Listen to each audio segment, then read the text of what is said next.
Hey y'all, my name is Nat. I hope you're having a terrific day today, and for this video I am reading all of Riley Sager's books.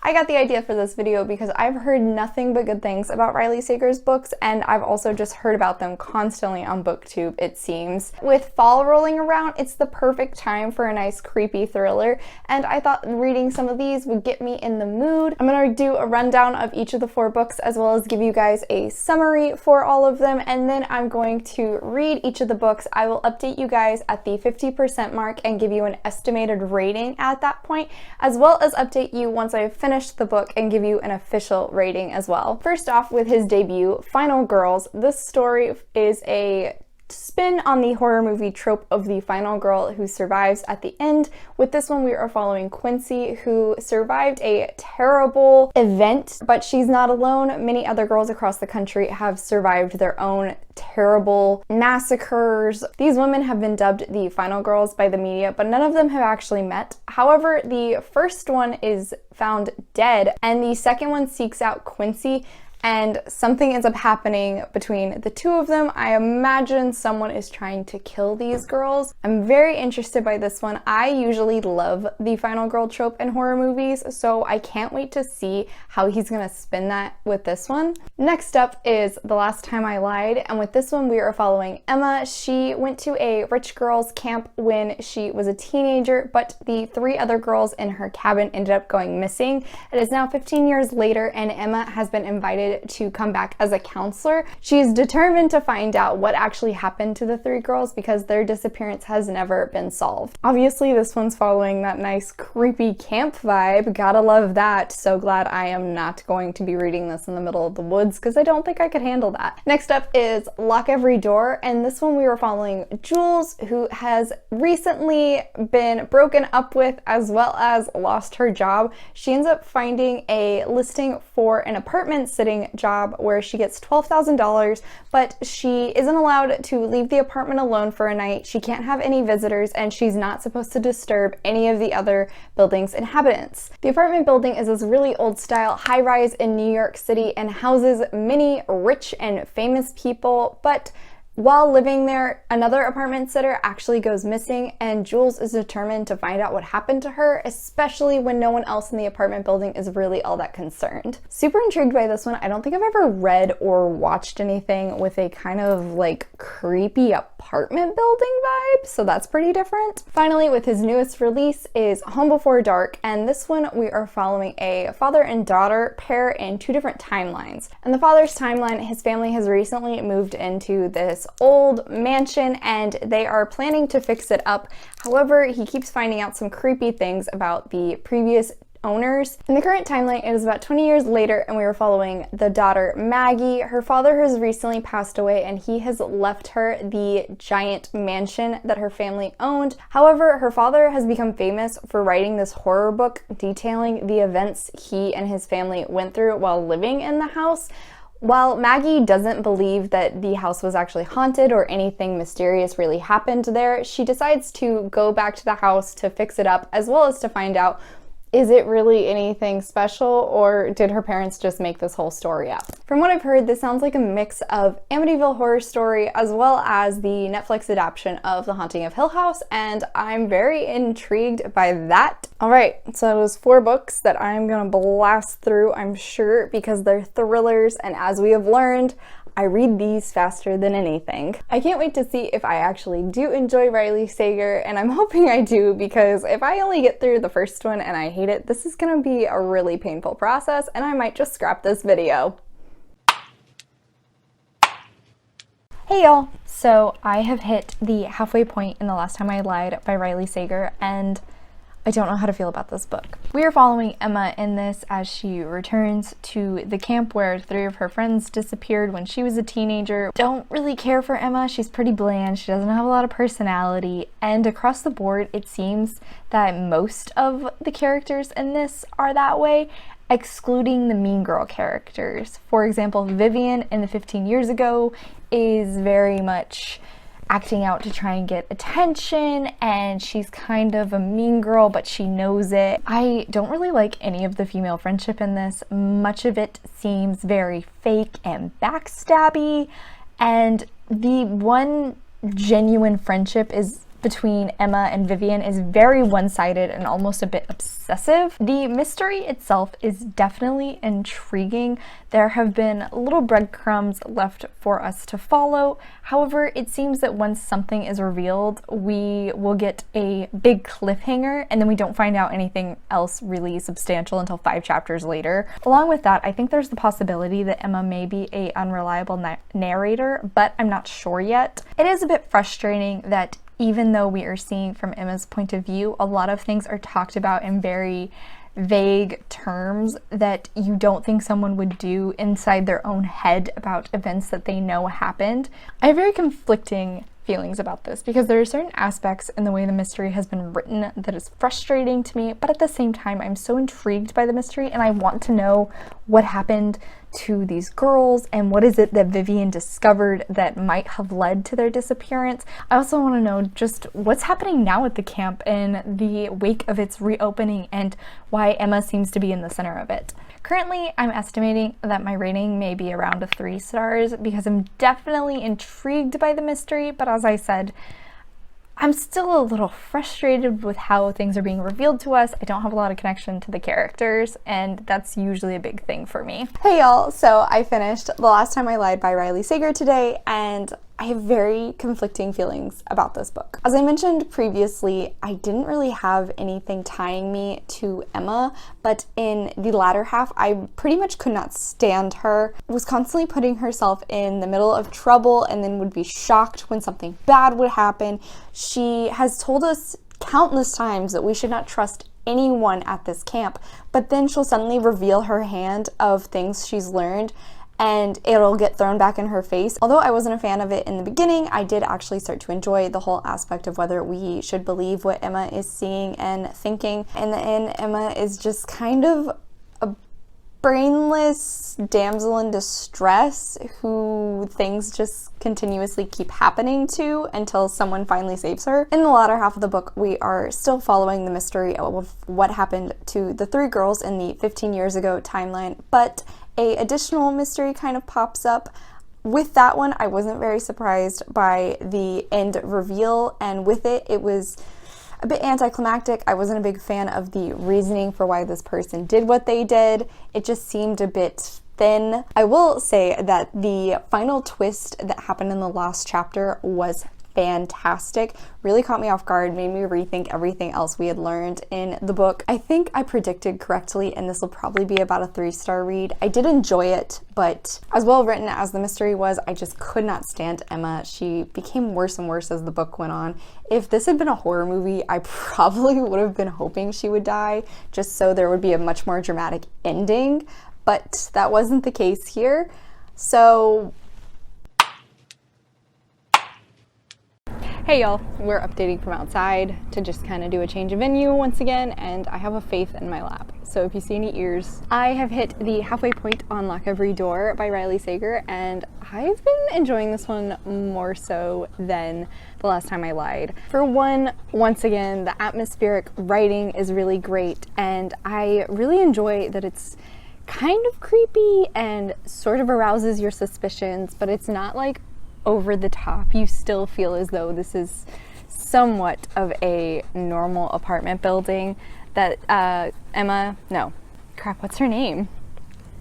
Jules is living in. I think the cast of neighbors we've seen have all been kind of quirky and weird that are normal enough but still a bit unusual, so when something weird does happen you kind of are a bit suspicious of them. I also just have been enjoying Jules as a main character more so than I did Emma. For one, I think Jules is just a bit more self-aware of what she's doing that's kind of unusual and going against the rules technically in the apartments, because she's not really supposed to speak to any of the inhabitants unless they talk to her first. I also just think she's been doing a much better job of keeping suspicion off of herself. Along with that, I also really like that in this one, Jules does have a bit of a tragic backstory, but it doesn't directly have to do with the story we are seeing. I do think some of her backstory has influenced some of the actions she's taken in trying to solve the disappearance of Ingrid thus far. Has an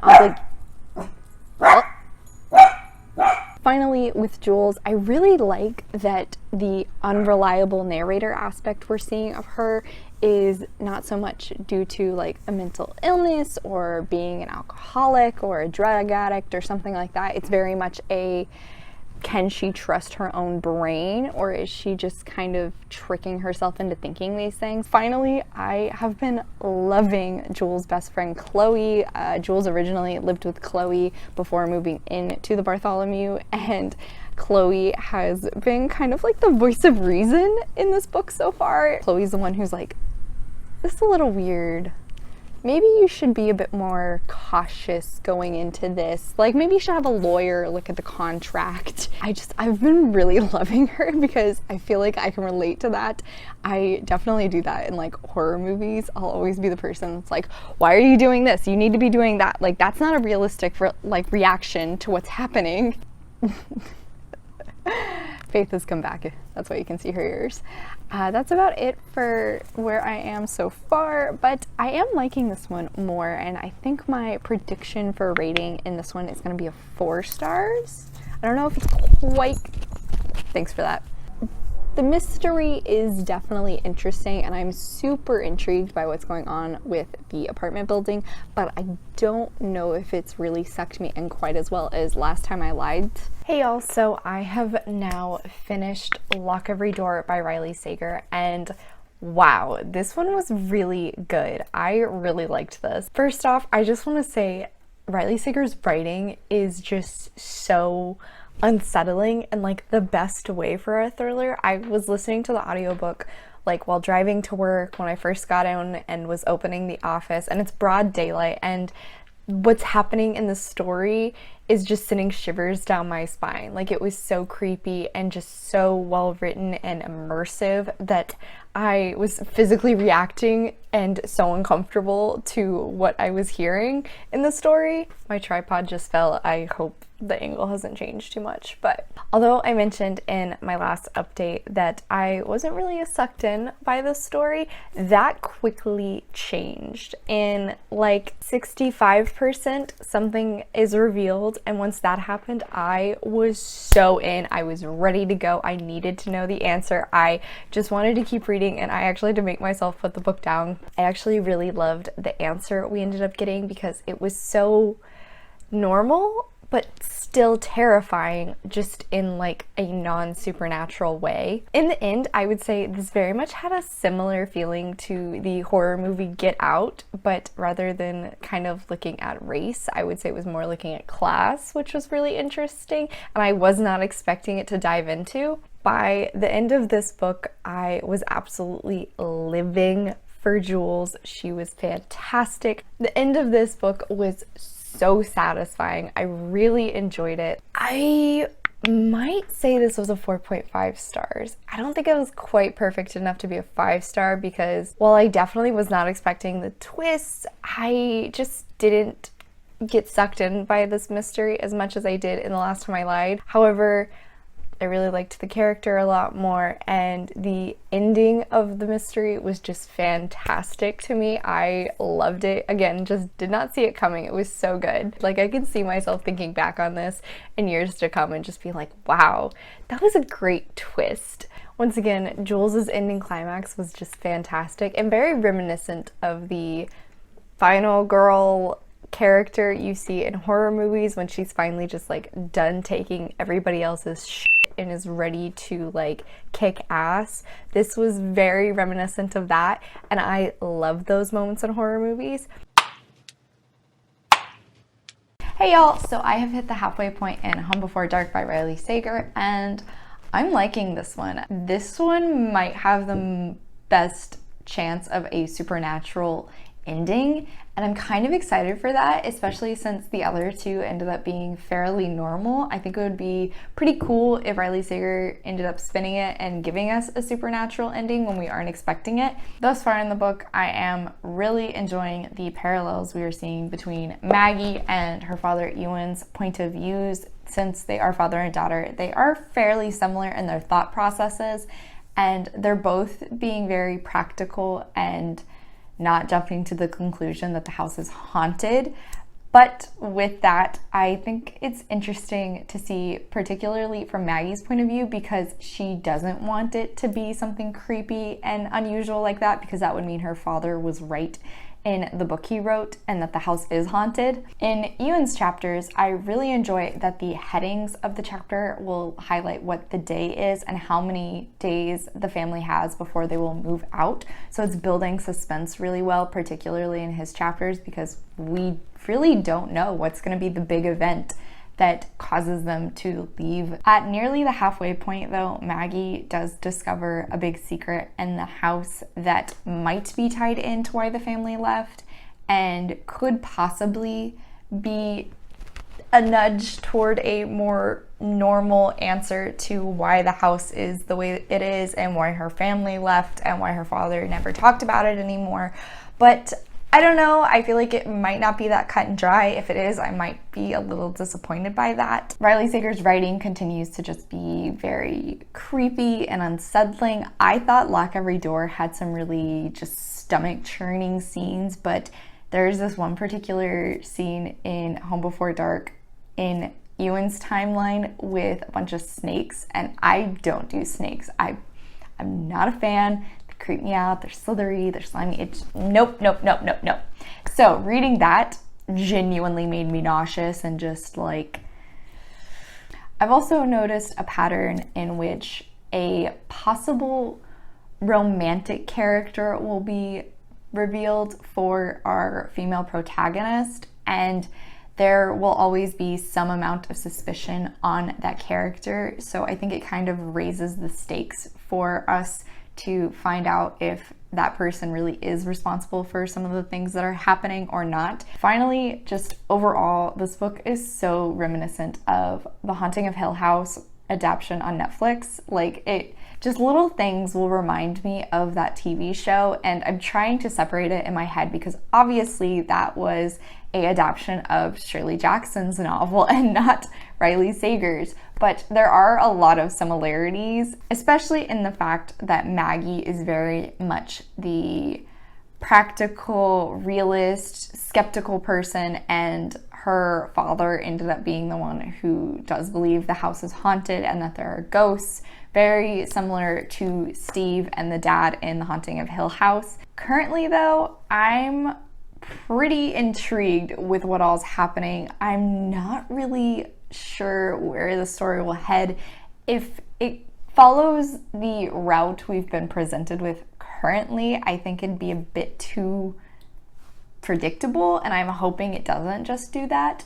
For this one, I think I'm gonna estimate my rating will be 4 stars.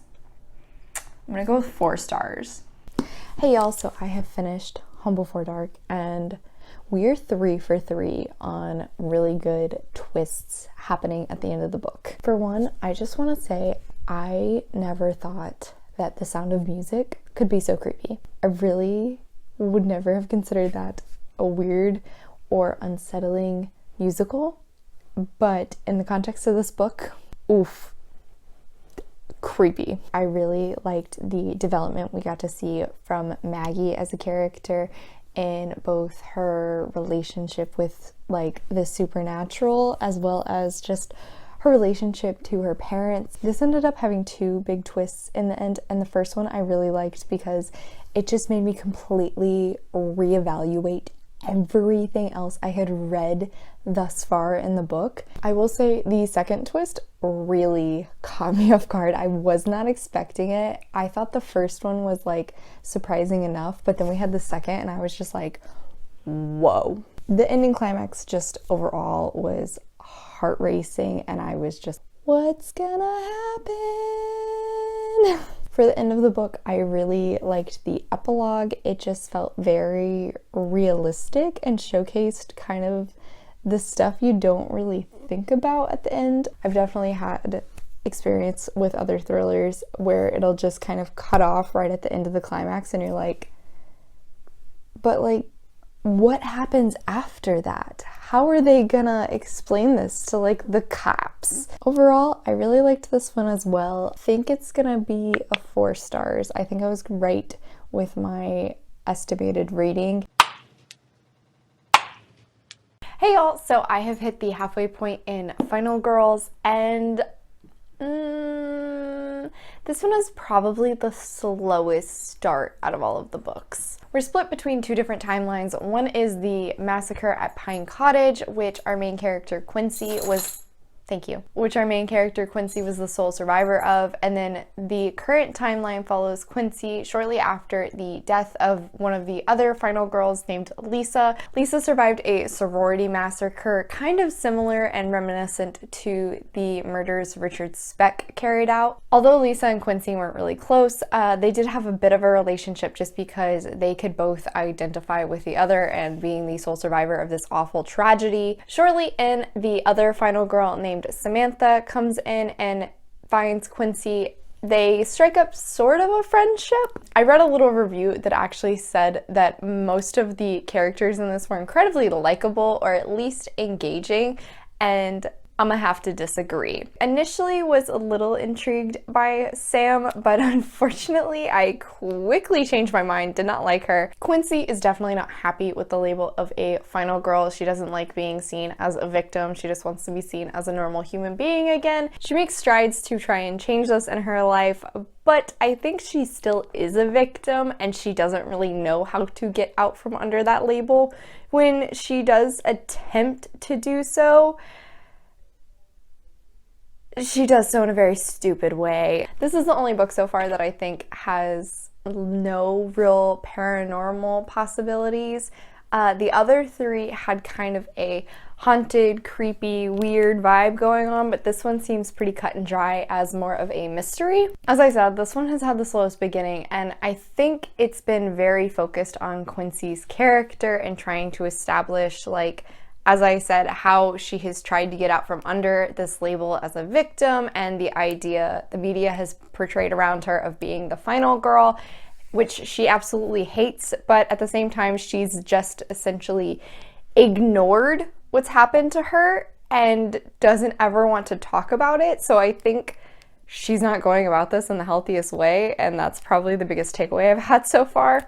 I have really liked getting to see the scenes at the Pine Cottage where Quincy survived this terrible massacre, and it starts initially after the whole ordeal has happened and she is running away and is found by this police officer. Backtracks to the beginning of the night where she and her friends first get to this cottage. They're in college, they're going there to just kind of like party and have fun, and we're following the events of the night to see what develops and occurs to lead up to this awful massacre, and Quincy being the only survivor. I don't really know if I could even call it a twist that occurred around the halfway point, because I guessed that based on the summary.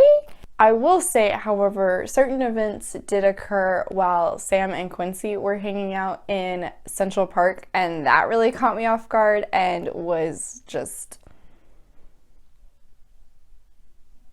For right now, I'm going to estimate a 3 stars. It might really pull it out in the second half because I have heard good things about this, and who knows, Quincy's character could like totally take a turn. Hopefully that will occur and I will bump this up from a 3 star, but for now I'm sticking with that. Hey y'all, so I have officially finished Final Girls, and that is rounding out every single Riley Sager book, and let me just say I'm glad I didn't start with this one.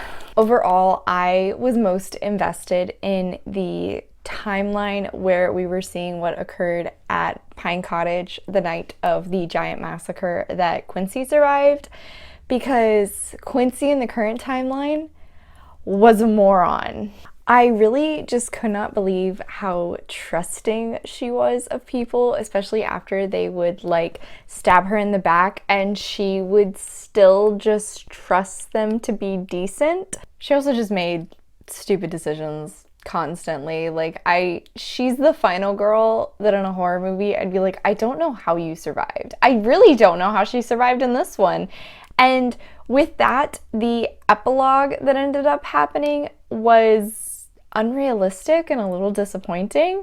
I liked one aspect of it, but the major one that was actually important just seemed very nonsensical. However, let's be real here, the only thing I really care about was the twist, and the first one was predictable.